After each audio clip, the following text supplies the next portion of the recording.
There are certainly many individuals in our country that cannot afford health insurance or these penalties. And so we're going to talk about a premium assistance credit to help those individuals whose income is below certain thresholds to be able to afford coverage. And so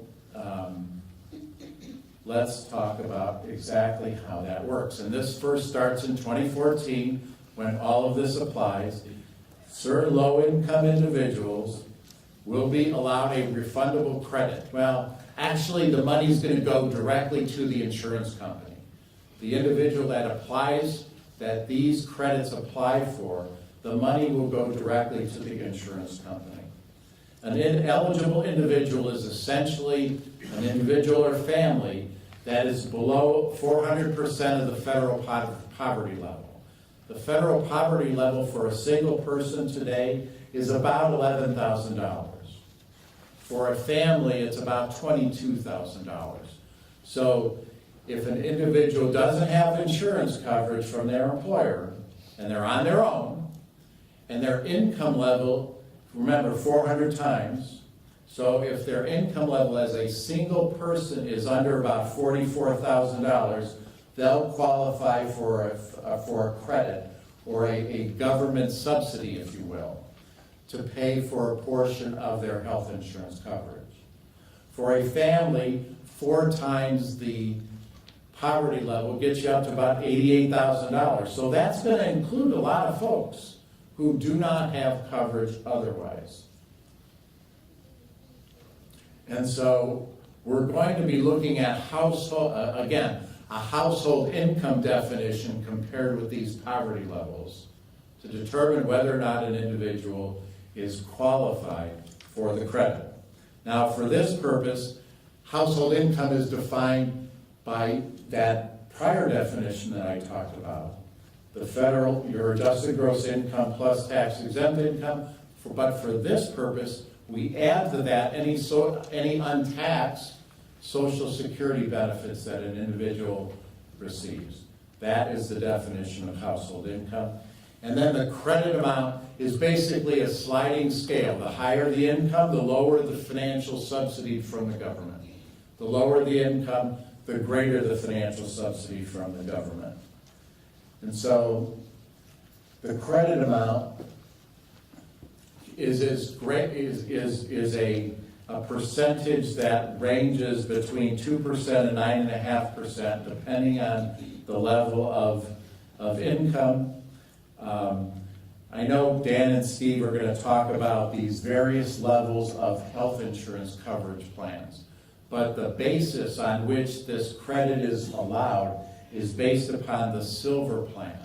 And that Silver Plan essentially says that it's going to provide coverage at about a 70% level of what the actuarial determination of what coverage costs. And I will let Steve and Dan explain exactly what that means. That's over my head. I'm just a tax guy. So, let's look at a table. The premium assistance credit. And the way this works is, and I think maybe the best way to look at this is to look at it at an example. So let's look at Todd, our friend Todd. He's single.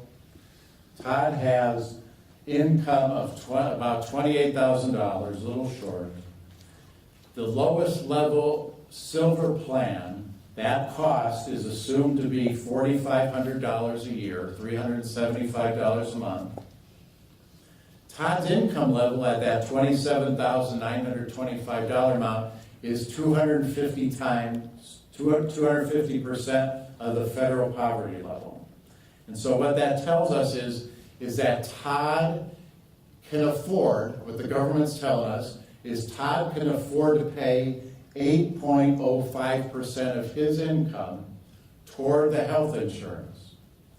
And to the extent the cost of that health coverage is greater than that, that's the subsidy amount.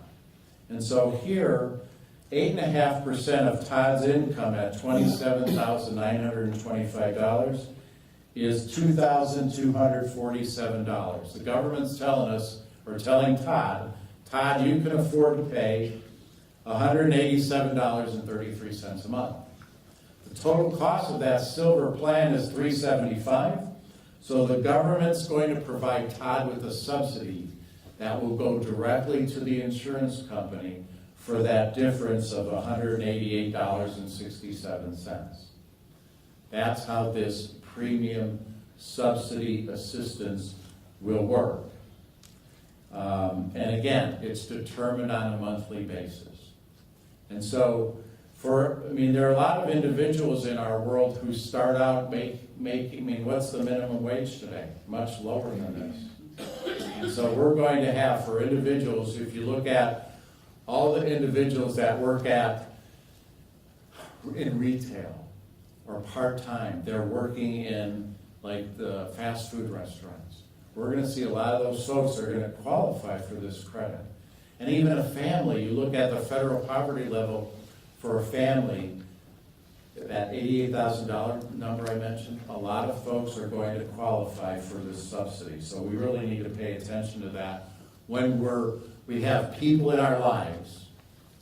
We have people in our lives who are in this situation. There is assistance for them. Let's now talk about business. There is a business mandate. Employers are mandated under certain circumstances when they are required to provide health insurance. And again, if they don't provide that health insurance to their workforce, then there will be a penalty. One of the things that we're seeing just in discussion, general discussion with some of our clients is they're wanting to know, is it worth it, Jim, for me to just get out of the game of providing health insurance for my employees and pay the penalty? Is that a lower cost to me? And some businesses, I think, are going to make a decision to not provide health insurance on the basis that it's less expensive. Now, there's a bunch of other considerations that go with that.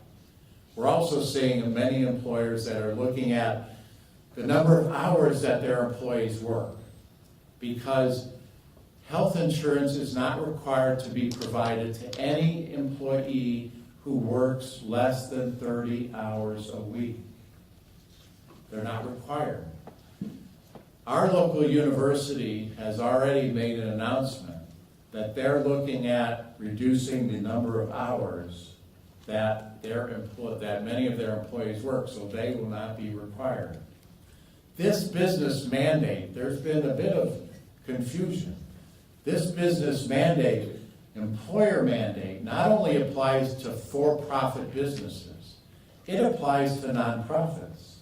It applies to the government. It applies to state government. It applies to school systems. It's broad. It applies to all employers. It's kind of, as they say, it's a pay or play. So, an employer subject to the mandate is subject to penalty if they either don't provide coverage at all. There's essentially a $2,000 per employee penalty. We'll talk more about that in a few minutes. Or if the employer is providing insurance coverage, but the insurance coverage that's being provided is not considered to be affordable. What does that mean? It either means that the employee's portion of the cost is more than 9.5% of their income. We'll talk about what income means. Or the employer's share of the cost is less than 60% of the cost of those benefits. Under either of those three scenarios, where the employer is not providing coverage, period, or the employee is expected to pay more than their affordable share as defined by our government, then the employee is subject to certain penalties. And as I mentioned, that penalty for for-profit businesses is not a deductible cost. So when a for-profit business is looking at the cost benefit of paying a penalty or providing health insurance coverage, they have to take into account the fact that that payment of the penalty is actually a greater cost relative to costs that are deductible, the providing of the health insurance, that health insurance benefit, those costs are deductible business expenses. There are certain plans that employers have that are grandfathered, meaning that the benefits and the employees that were covered as of March 23rd, 2010, they don't have to change those benefit plans. And I think Stan and Steve are going to talk about this a little bit more than I will. They are not, essentially, they're kind of not subject to these requirements. There are certain things, as you see here, that a grandfathered plan must adopt. For example, a grandfathered plan still must be changed to provide benefits to a child under age 19 and cannot consider pre-existing conditions, and have to provide coverage for children or dependents up to age 26. And these other things that they're required. No lifetime limit. All of that has to go away. But a plan that is not changed, that's in effect as of March 23rd, 2010, can still pass off the cost that it was doing before to its employees, even though it may be greater than what the affordable costs are. Steve and Dan will talk more about that in a minute. I think that, and I hope you agree, and if you don't, I'm very interested in your opinion on this. I'm guessing that the number of grandfathered plans we're going to see as time goes on will shrink and evaporate. Because what have we seen over time? We've seen over time that we get that annual notice of what our costs are going up. What's the cost going up for our health insurance? And what do we do immediately? We start seeking other opportunities, other choices, right? What could we do to change the plan to make it more affordable? Can we go to a different carrier? If you go to a different carrier, the grandfather status goes away. If you change the plan in a substantive way, the grandfather status goes away. I think the nature of the beast is that grandfathered plans will eventually disappear altogether, is my expectation. And Dan and Steve are shaking their head yes, so I must be right. Okay. I'm sorry I missed that. We've talked about this. So let's talk about what employers are required to provide health insurance. The basic rule is that if an employer has more than 50 employees, they're required to provide coverage. But like everything else in this world, nothing is absolutely straightforward. We have to consider the number of we have a different definition. When we look at total employees, we have to look at how many of those employees are full-time. Every full-time employee is counted as one.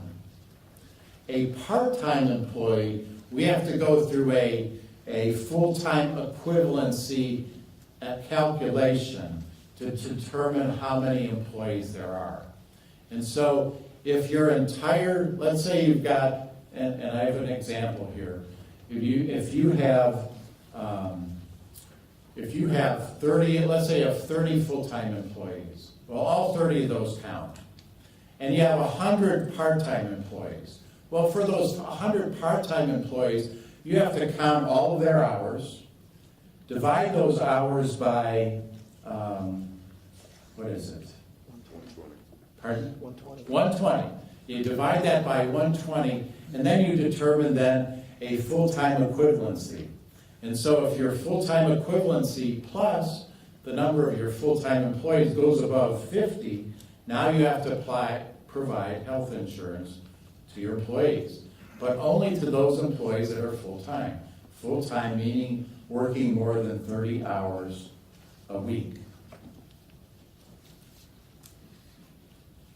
And so, as I mentioned, I think because we're seeing that employers or employees who work less than 30 hours a week are not required to have coverage, we're going to see employers looking at each employee. Do they need to be full-time? And if not, I think certain employees are going to be told your work schedule's changing. And then the individuals are kind of on their own.